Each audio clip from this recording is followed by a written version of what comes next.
Greetings, everybody. I'm Jeremiah. That's him. She's Vania. That's me. Welcome to another episode of the Beard and Curls podcast, where culture and creativity meets consciousness. And if you're new here, consider subscribing to our YouTube channel or follow us on your favorite platform for the latest, most exciting conversations anywhere.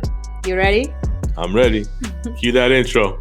What's up, guys? It's your girl, Margot Bingham. Karyn Parsons. You're now tuned in. You're now tuned in. You are now tuned in. You are now tuned in to Beard and Curls. Beard and Curls. Beard and Curls. Beard and Curls. Beard and Curls. Keep it locked. Today's guest is one of the true legends of television. You may have seen her in such films as Major Payne, The Ladies' Man, and countless others. However, you may know her best as Hilary Banks on the iconic sitcom, The Fresh Prince of Bel-Air. As the founder of Sweet Blackberry, she brings little-known stories of African-American history to children through short animated stories. We're talking about none other than Karyn Parsons. Karyn, welcome to the show. Thank you. Good to be here. Glad to have you on. So let's talk a little bit about Sweet Blackberry, which is a creative nonprofit of which you are the founder. For those who aren't quite familiar with Sweet Blackberry, what can you tell us about it? Well, Sweet Blackberry, it's like you said, it's a nonprofit organization. And I started it because I wanted to bring little known stories of African-American achievement to children, stories that you don't hear about so much. My mother was a librarian, and so I grew up in libraries. And even after I was an adult and moved out, and she was working in libraries, and she called me one day and she told me the story of Henry Box Brown, the enslaved man who literally mailed himself to freedom. From Virginia to Philadelphia, Pennsylvania. He mailed himself in a box and to his freedom. And I was so blown away by the story and completely blown away that I hadn't heard it, that none of my friends had heard it. And I thought, well, this is just crazy. This would be a great book for kids. And it teaches us, so much about perseverance and determination, triumph. And it's a story that risks being lost. So I made a lot of notes wanting to do something with this, to make a book out of it. And then I would forget about it over the years. And I'd go back and forth and, make notes and forget about it. Then I'd find other stories and do the same thing. And when I was pregnant with my daughter, my first child, I started thinking a lot about her education and supplementing her education. Like, what do they teach them in schools? What do I want her to know about? What's important to me? And it started making me talk a lot about and think a lot about this idea that I had before and about that story of Henry Box Brown. And because I wanted to do a whole series of books. And my husband was like, you need to stop talking about this so much. You need to just get to it. So I started trying to figure out how to do it. And the thing that at the time, self-publishing wasn't like it is today. So I ended up talking to people and finding that I could make short animated films and present the stories to kids in this way. And so the Sweet Blackberry stories are about real people in history that you just don't hear about, incredible people with wonderful, just really inspiring stories. And they're told kind of like a picture book come to life with a single narrator and beautiful images, illustrations from R. Gregory Christie. He's a Coretta Scott King Award-winning children's book illustrator. He's just remarkable, beautiful work. And so we've been fortunate enough to have Queen Latifah, Alfre Woodard, Chris Rock, Lawrence Fishburne. These are all narrators of the stories so far. And it's really great. They're really wonderful, engaging, inspiring, and empowering stories for small children. It's a really great way of planting the seeds about real people. So I think kids go into the world looking at their value in the world and their neighbor's value very differently. And they look at the whole landscape of race differently when they know about these people that came before. Wow, no, that's powerful. Mm-hmm. Appreciate everything you shared so far. So you said that your mother was a librarian, and that's kind of how you learned about the story of Henry Box Brown. Yeah. So why, in your opinion, do you think these stories are not as widespread as they should be? Well, I think people have gone over time. It saddens me to say it, but people have gone out of their way to bury a lot of this. And I think that's one of the harder things to face, is these are not just stories that things don't just get lost.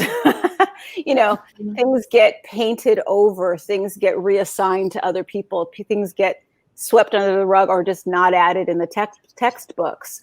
There are a lot of stories about people in Black history that they're not told because of our country's history. We know about racism in this country, and we know think about if you're trying to keep people, in a certain place, why are you going to advertise to them all these people who've made incredible triumphs before? If you're trying to keep another group of people happy and feeling like they're above someone, and this is just all stuff that's been going on. We know about it. We're talking about it more and more now. But you're going to take efforts, I guess, to bury some of these stories, to hope that they do go away and people forget. I think the Tulsa race riots. What happened in Tulsa, I think, was for a lot of people when they saw Watchmen, I think was really, really alarming, because so many people felt like, oh my gosh, I never heard about this whole massacre that happened. And most people hadn't learned anything about it, heard anything about it. And when you hear some things like stories like that are, for me, Henry Box Brown, that are huge stories, they're not small, if they were going on right now, everybody would hear about it and it would make the history books. Exactly. Mm-hmm. So my answer is, I think people have gone out of their way to bury these stories and hope people forget about them as a way of keeping people from feeling empowered and gaining strength and recognizing what they're capable of doing. Mm-hmm. Mm-hmm. Mm-hmm. What's been the overall response that you've gotten as a result of coming out with some of these stories? Oh, it's been great. It's been amazing. I mean, it's so funny when you have an idea for something that sparks something in you. Like, I got excited about it, and that thing has kept me, got me moving along, having zero idea what I was doing, and but just asking questions and trying to figure it out. And because I felt like, oh, this is important. I want kids to know these stories. And but then you go and visit a school and you see this entire auditorium full of kids, little kids, engaged from beginning to end, not squirming, not moving around, not talking, just engaged, and then asking really brilliant questions, as kids do. They come up with things that hit you sideways all the time. Right? Didn't think about that. Their observations and their questions are so great, and then the teachers are all enthusiastic and excited, and everyone wants more teaching guides, and people are really happy with the visits and the films. It makes you realize that it's something that people need and respond strongly to, and the kids do as well. I've had kids make their own Sweet Blackberry films, being inspired by them, their own little books and the artwork and all sorts of things. After seeing the films, and write letters, it's been really gratifying. And I feel like I didn't think at the onset of all of this, I didn't even think really about the impact. I knew what I wanted to do for what reason, but I didn't think about, and then the end result will be this and it'll be great. So then when it happens, it's really great. It's nice. Mm-hmm. And what are some of the questions that the children ask? Well, there's one question that they ask every time. I mean, they ask how long Henry Box Brown, for instance, was in the box, which was 27 hours. They always ask, how did he go to the bathroom? Mm-hmm. Mm-hmm. But he doesn't talk about that in his memoir, in the narrative of Henry Box Brown.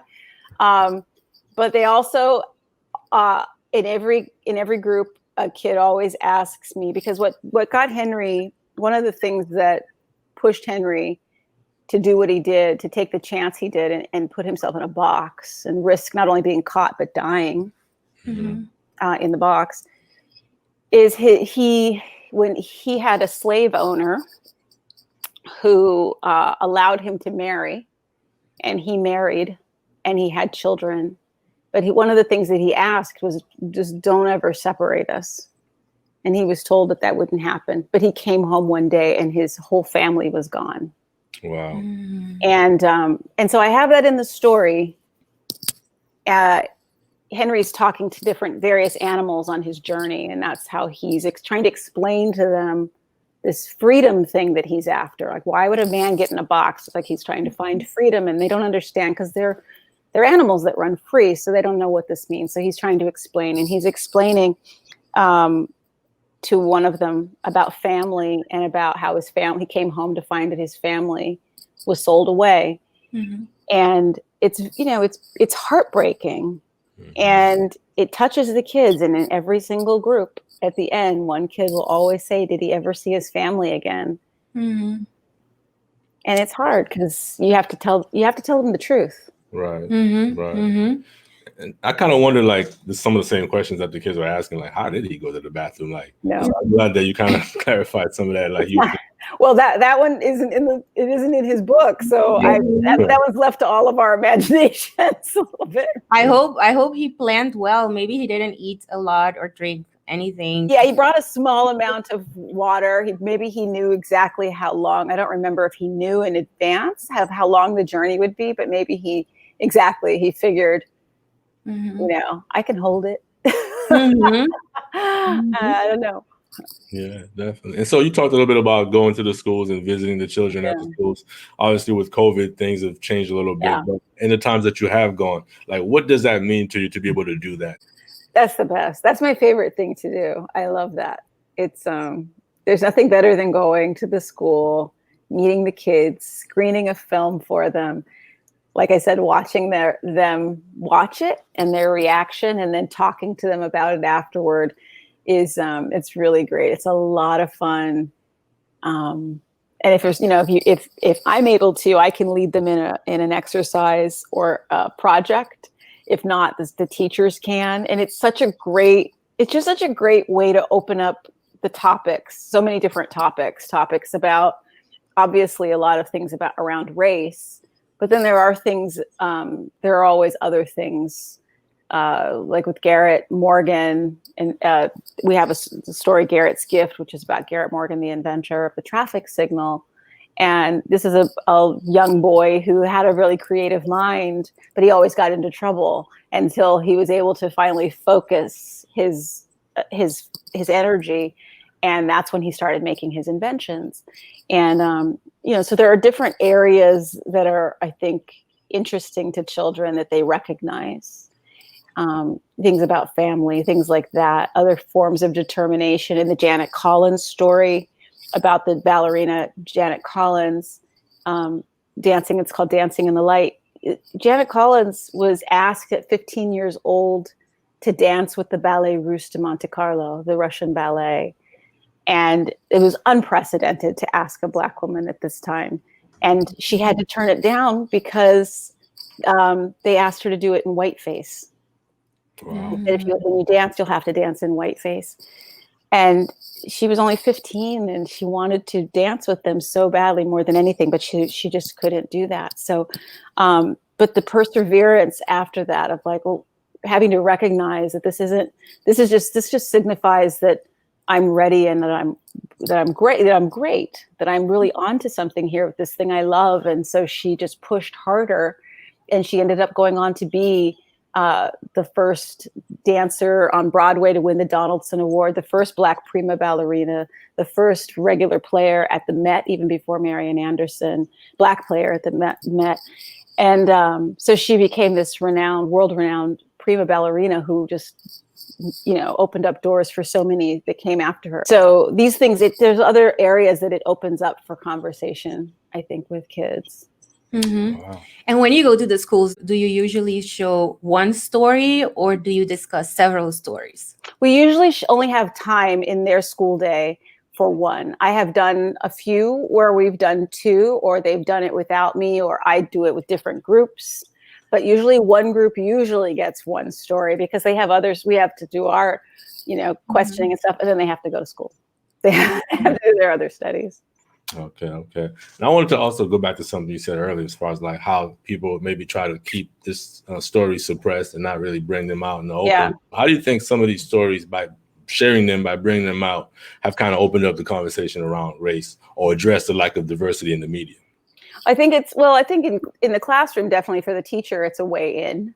with Okay. kids, ask them how they feel about this, what they thought about this. Did this seem fair to you? Why do you think Janet turned them down? Why do you think, whatever the situation? They talk about Henry's story.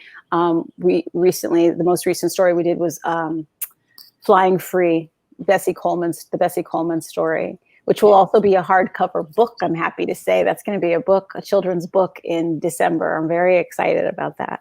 But that's another one that you see this. She's a woman, and she's Black, and no one in the United States will teach her how to fly an airplane.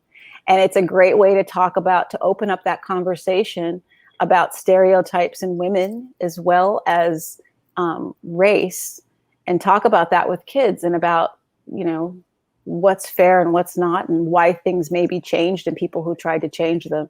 And I think it definitely is a way of getting into the some subjects of the day. I think it's a way to bring kids into that, through a story and a character that they recognize. Awesome. So you just kind of talked about the Bessie Coleman story. So what are some of the stories that you guys are currently working on now or plan to work on in the future? Well, I have some stories lined up. Our most recent one was the Bessie Coleman, and I'm not sure what the next one will be, and I don't want to throw anything out there yet. I have one that I really want to do. I haven't written it yet, and it's kind of epic. So I'm a little intimidated by this person's story, because it's so big. And we have amazing people in our history that people don't know about. Some of the stories are mind-boggling, and it's the stories unto themselves are enough. But when you look at it through the lens of a racist community and triumphing over that, and racism and oppression, it's just like, how did you do that? I can't get over the courage that some of these people have had. And I think that's so important for kids. Recognizing this, I'm talking about for all children with all of these stories. You don't have to be a Black or brown child to recognize that, sometimes incredible obstacles are really ways toward greatness. Those are opportunities for greatness, for you to prove to yourself and to everyone else what you are actually capable of, which is so much more than you may have believed. And I think it's important for kids to see that and to recognize the people that have done that and go, I can do that. This person she had no idea what she was doing. And look at this incredible feat. So yeah, well, I love that about these stories, and they're real. These are real people. Yeah, exactly. No, I like that a lot, because as you explained, it's very clear that their self-awareness increased. I mean, their overall awareness about what happened increases. So I was just curious to know, when that happens and their confidence starts to increase as well, is there a way to measure their progress? There definitely are. I mean, I haven't implemented any of those measurements, but I've looked at those. I've looked at charts when people do that with different programs. I have a mentorship program that I really want to pilot. I've done a version of it with the Fresh Air Fund this during the pandemic this summer. And we partnered, and it was great. But I really want to see it. And we didn't do that. But next time when we really actually pilot the program, I want to do that. I want to start it, and I want to see where the kids are. I would have to talk to an expert in collecting that kind of data and using that research and how they track it and everything, because I'm no expert on that stuff. But I've seen I've seen the results of people doing that. And it's exciting to see if you really track it and see the impact. I've heard it from teachers and parents. I've discussed it with people, how their classes they feel were impacted, and I've heard from kids as well. But I would love to see it actually like what you're talking about. And so I'm hoping to do that, to get the opportunity to track it that way and really see how it affects them. Yeah, definitely. And I was going to say, because I've seen the short clip, on your website about the Dolly Experiment. I forgot what the name of the experiment was. The Dolly experiment, right? And so like just to kind of see how these kids view themselves. And that's why I think I really love the work that you're doing. Thank you. The overall idea is to really help empower these young people to see themselves differently. So Yes, it would be something good to kind of track and measure over time. Just to see. And I think that's a great way to measure too. So let's say you have a group and you do that experiment, so that specific one about adults, and then after a while you do the same experiment and then you compare like with the same kids. Right, and see what they think and what their thoughts are about themselves and their own image of themselves and what they can do, and you know, if they're smart, if they're, you know, all of these things. Yeah, the Dolly test is really disturbing as it's gone. It's been very, very disturbing. But yeah, that's not a bad idea to do it. Yeah, it is. It really makes you think. And I felt bad when I saw that. And then another thing that I thought was like, wow, kids are really honest. They are. And thank goodness, because now we know they're not just saying what we want to hear or what they think is the right thing to say. They're not judging themselves yet. They're just saying this is the truth. I think that this is ugly, and I think that this is the pretty one over here. They're such little kids. It's you know, and you realize that the messages that they are receiving from all around them they're horrible. It's horrible what they're taking in, what they're soaking in through very little exposure to media at that point. I mean, I know kids get a lot of exposure to media, but a lot of these are really small kids. They are getting it just from the world that we live in. They pick up cues and they just soak it all up. And they very quickly learn that that in the eyes of the society we live in, that they are lesser somehow. So what are you most proud of regarding Sweet Blackberry? Oh, that's interesting. I'm proud to still be doing it. Because this is hard. You know, I sometimes do look at it and from what someone else says, it's so great that you're still doing this, you know, and I'll look at it and I'll go, yeah, I didn't throw in the towel. And, but the reason I didn't throw in the towel, I wasn't like I was looking at it to be a quick money maker or something, like I'm going to make a lot of money. And then when it didn't happen, I went, oh, forget this. This is ridiculous. It's too much work to not make any money. Since that wasn't my goal, the things that I'm getting to do a lot of what I really wanted, which is I wish I could be doing films more often, and I'm hoping that will change. And I wish I could reach more children.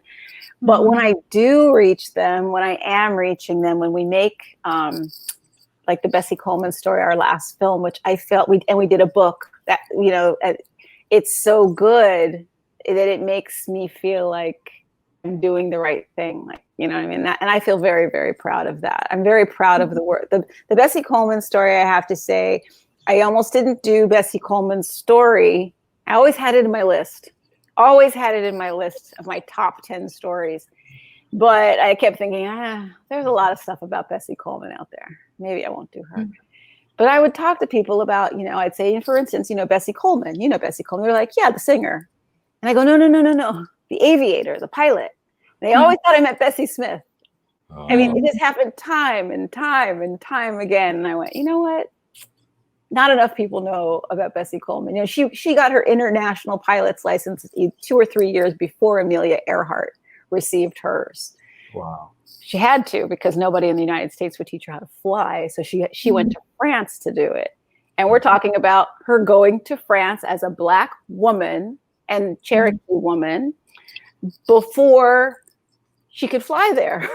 So it was a much more of an effort on so many levels, culturally and just logistically, to have to take a boat, have to get sponsorship from people that believed in her, and these are things that a lot of Black people don't realize, is that there were Black people that had a lot of money back in the day, that had, you know, that owned their own newspapers and much more. There were very wealthy people that were doing really well, you know, the Black Wall Street, right, as well. And people don't realize that people were able to sponsor Bessie Coleman and send her to France, where she could learn how to fly, and they would teach her. And she came back, and she was a superstar. You know, I'm proud of that. I'm really proud of that project, I have to say, and I'm proud that we are now finally booked. We're gonna have 2, one in December, that one, and then Garrett's Gift is coming out at the top of next year. So I'm very proud of that. I think, like I said, I think it's just sticking with it and not feeling the same pressure at this point about it as I felt before. There's a lot I want to do, but I feel like I'm doing it and getting these things done and reaching people. It's not as fast as I would like. It's not as complete yet as I would like. You know, we need help. We're a nonprofit, so it's difficult. But I get a lot of satisfaction from the response I get from educators and the kids. Nice. So how can people donate to this cause? You can visit us at sweetblackberry.org, and we've got donate buttons and spots you can find and go and see how you can help. And, you know, whether it's donating monetarily is obviously what we need the most. And that's really that's a huge help. But if you do web design, if you do other kind of things that you would volunteer, or you think that you could help, then we're welcome to that, because we can use it. We need everybody to, you know, it takes a village. It takes all of us to do this and help raise our kids. I love it. All hands on deck kind of thing. Yeah. Nice. Awesome. Well, no, definitely continue success with that. I'm glad you stuck with it, because I still feel like there's a lot more good that's going to come from it. So. A lot. There's a lot. And as I grow with it, and as my kids grow up and I watch, you know, I learn from being involved with them or their schools, or with seeing what they're learning and what their interests, where their interests are and where things are missing, et cetera. You really start to go, oh, there's so much more we can do than just the films and the books even. I mean, I have so many. It started as such a modest idea, and now my head is exploding with the things I want to do, but I just don't have the means yet to do all of it, but we'll get there. Wonderful. So just switching gears a little bit, I wanted to kind of go down memory lane a little bit and talk a little bit about Fresh Prince of Bel-Air. And so, so how exactly did you come to land that role of Hillary Banks? Oh boy. I'm laughing, as you guys know, because we just had our Fresh Prince of Bel-Air reunion show taping. And I've been really deep down memory lane. I auditioned for it. I auditioned. I had a lot of auditions for it. I hadn't, I'd hardly done anything at that point. So they didn't know me from anything, where some of the other people people were more familiar with them. Alfonso had been the tap dance kid, and he had been on Silver Spoons, and he was on Different World. Actually, it just started on Different World. And Tatiana, even as young as she was, had done some Broadway, and she was a Star Search star. And Joseph Marcel was with the Royal Shakespeare Academy, and James Avery was James Avery. So he had done tons of stuff. And Janet was another big New York theater person. And so I hadn't done a lot. So I auditioned for the casting director's assistant, was my first. And then I got to go to the casting director, but the assistant had to make sure I could put two words together first. And then I went to the casting director. And then after the casting director, I think I went to the writers. And then after the writers, I went to some producers, I think. And then after that, I went to Quincy Jones, which was like, I have that in my book, my day planner. It's like, Quincy Jones, meet Quincy Jones. I was so excited. And he's a great audience too, because Quincy, when he would laugh at things, he like slaps the table, throws his head back, laughs loud. And you're like, oh, this is great. Quincy Jones is he's laughing at my jokes. That's a good feeling. And then I think after that, my next callback was for like the studio, and then the network. And the network's the scary one, because that's the last one. And everybody that's outside waiting is not just for Hillary. It's like just two girls for Hillary, me, one other girl, and then two Uncle Phils, two Carltons, two Aunt Vivs. It's just like that. And you're all just like, that was pretty intense, that one. But I got it. Well, we're glad you did. Hillary Banks is forever in our memory bank. You know, Bank? I heard that in your memory bank. yeah. I heard that. So, all right. So you guys were on from like 90 to 96, right? Yes. And so when did you realize that you were part of something special? I mean, I knew I was part of something special while we were in it. People used to say to us all the time, because our show was like party central. Every Friday night when we taped, you'd look out and there'd be like TLC would be out there, or, you know, Eddie Murphy came by, or, you know, there'd be people like would come to hang out. LL Cool J was always down there. But he was dating Quincy's daughter, so that was part of his reason. But there were like, you know, there were always people hanging out because it was like a big party. We had a DJ. DL Hughley was for a long time was our warm-up guy. So he would be like warming up the audience and keep the comedy going throughout. And then we had, you know, great DJs.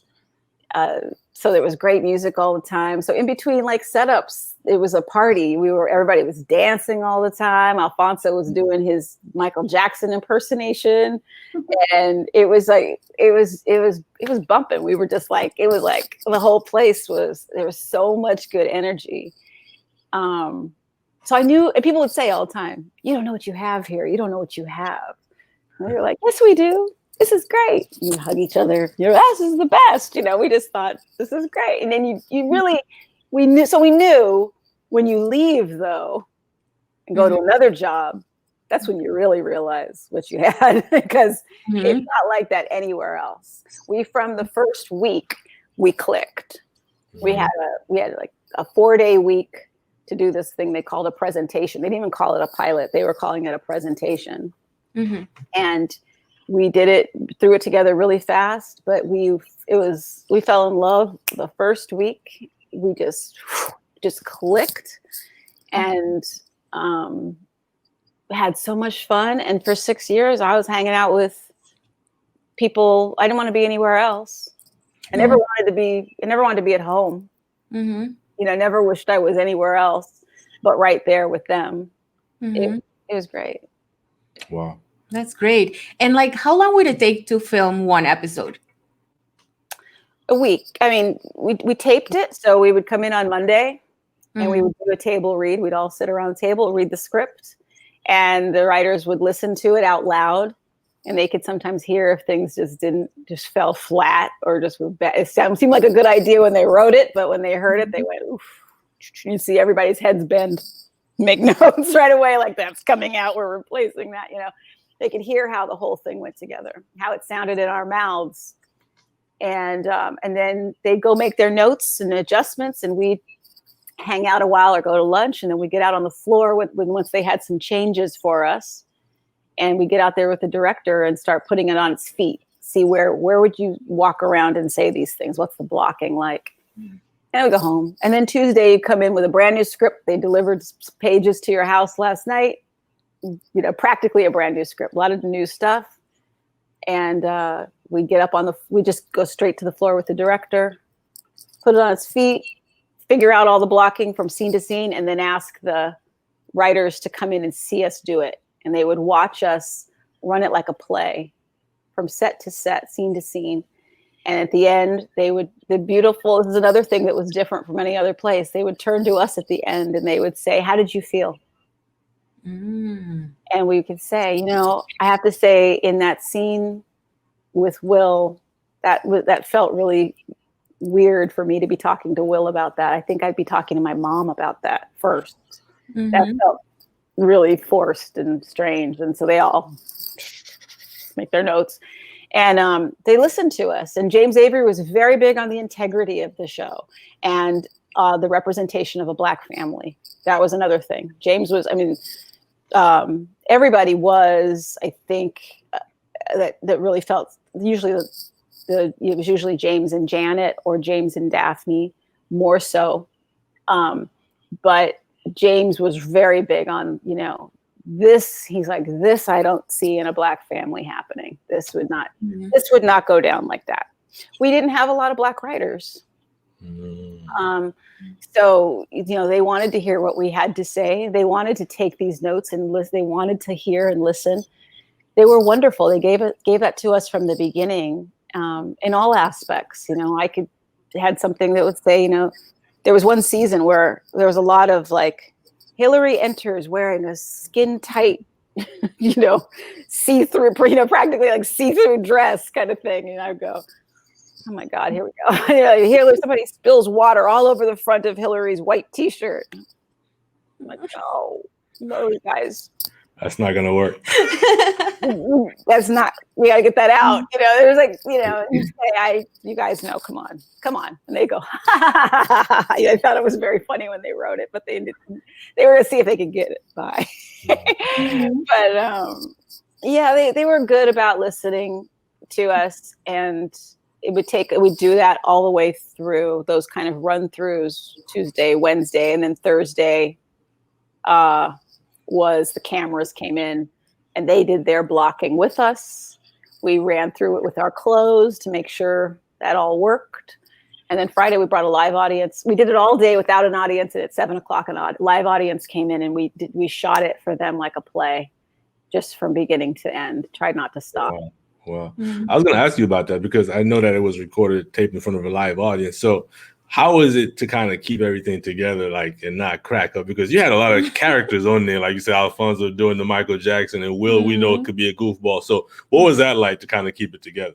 It was hard. That could be hard. I mean, you've seen the bloopers, right? Yeah. So there were some, like, one of the bloopers that always gets me. They have it in the bloopers, and it was one of the funniest. One of the funniest, hardest to get through times. I didn't get through it. I messed up. Was when my fiance Trevor has died, his famous bungee jumping death. And I can't get over him, and I'm out on a double date with Will, and we're at the opera, and he pulls me aside and he's telling me I have to get over this. He's like, otherwise you're going to end up an old maid with a t-shirt that says jam across the front and the rhinestone gauchos. And he just started making stuff up. Every take, Will just started saying some other stupid stuff that you're going to look like this and you're going to do this. And I could not hold it together at all. And then, so he was cracking himself up, but I was also making him crack up because I was laughing. And so we both are sitting there through the scene with like tears in our eyes the whole time. And they show that blooper, and every time I see it, I'm like, oh, that's the one. It killed me. But it was, we had so much fun. That's nice. So that was like the funniest scene that you experienced? It wasn't the funniest scene, but it was the hardest. Oh, the hardest. To hold it together. The most fun show for me had a scene that was really difficult for us, but we pulled it off. It was the first year. It was when Will and Carlton blackmailed me because I dropped out of college. And then at dinner, they end up making me like bark like a dog and do all kinds of slap Will in the head. Every time Dad takes a drink, you flatter Will, or every time this happens, you hit him upside the head and everything, because they both were playing. They didn't know that what was it? Will didn't know that Carlton was also blackmailing me. So they're both blackmailing me to do all these things because I dropped out of college. So I'll do anything to keep their mouths shut. And trying to do that scene, the whole show was really fun. But that scene itself with all of the slap, do this, do that, all of this stuff got us all in the giggles. And from that moment on, we could not do a sit down dinner scene without just like laughing, like you're in church and because we get in trouble. So it was that was really fun to shoot, and hard and funny. Okay. Got it. So you talked a little bit about the reunion show. So tell us a little bit more about that. What can we expect from that? You gotta watch. All right. It's going to be so good. I can't believe that 30 years later, because we shot it on our 30th anniversary of the first show. Okay. And I can't believe that they got me with stuff that they surprised me. They surprised me with stuff. And if they surprise me with stuff, it's going to be amazing for the audience. It's pretty cool. I can't give any hints about it, but all of us are like, I can't wait to see this thing put together because it was so good. So is it going to be like a one episode kind of reunion? Oh. That's the plan, but I think everybody's looking at it like, how is that possible? So we'll see. I mean, there was so much incredible stuff that we'll see if it's just one or if they do more. I don't know how they're gonna do one. It's like potato chips. You can't stop at one. Right. Yeah, it's hard to I just can do imagine that it gave you all the feels, like you said, 30 years to the date of when you guys first, shot your first episode. So, is there ever going to be a possibility we see a reboot, like a reboot or remix of some sort? There is going to be. Will has announced that there is going to be a reboot, but it doesn't involve us directly. It's the Fresh Prince of Bel-Air. They just sold 2 seasons to Peacock streaming. Wow. 2 seasons without even airing one. They've already sold. They're that enthusiastic about it. So that's the reboot that we know about right now, but it's not with us as the cast. All right, so we'll have to wait to see what that looks like. I'm sure it won't be the same without everybody. But it's a very different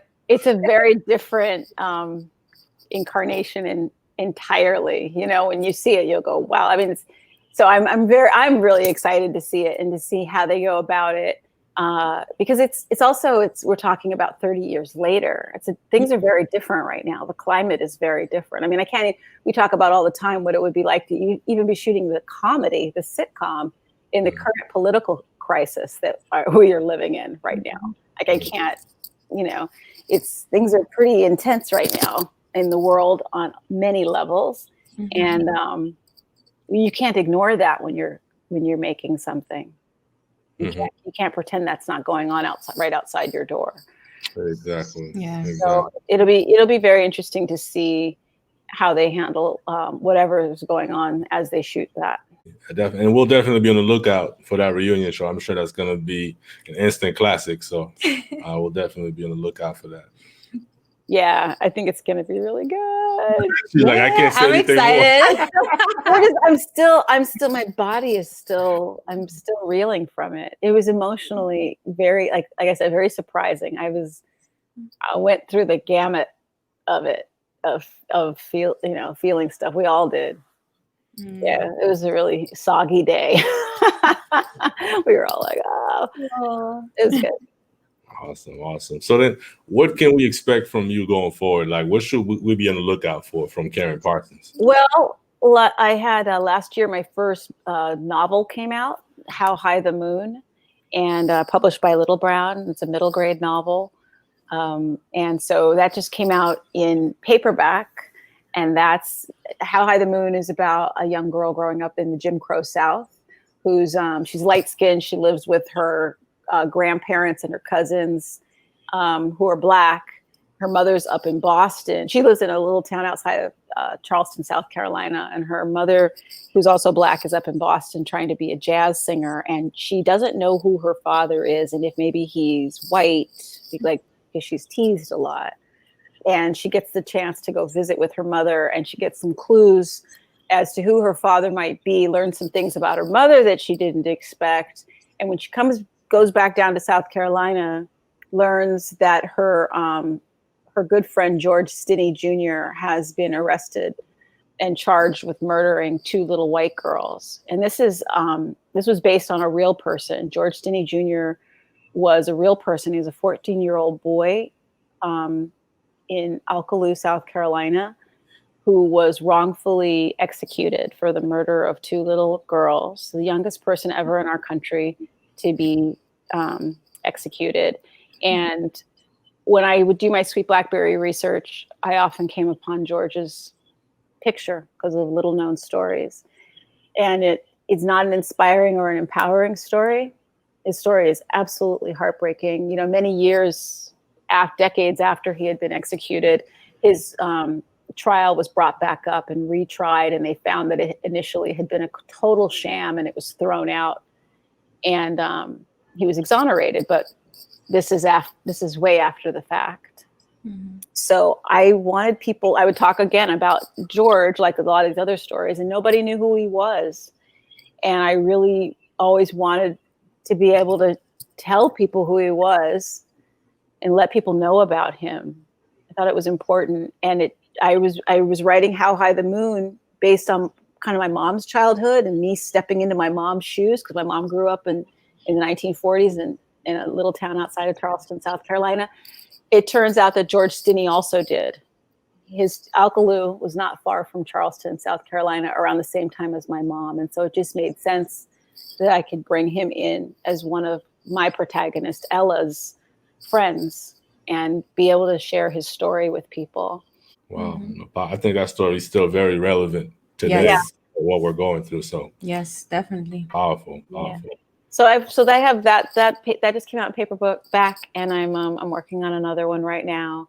And like I said, the Sweet Blackberry hardback children's books are coming out starting in December of this year. For sure. Well, Karyn, you are a true legend in so many ways. We're so Thank glad that you stopped by. So we appreciate it. Thank you. I appreciate you having me. Well, there you have it, folks. That's our show for today. Thanks again for tuning in. And as always, like it or not, Beard and Curls is the new his and hers.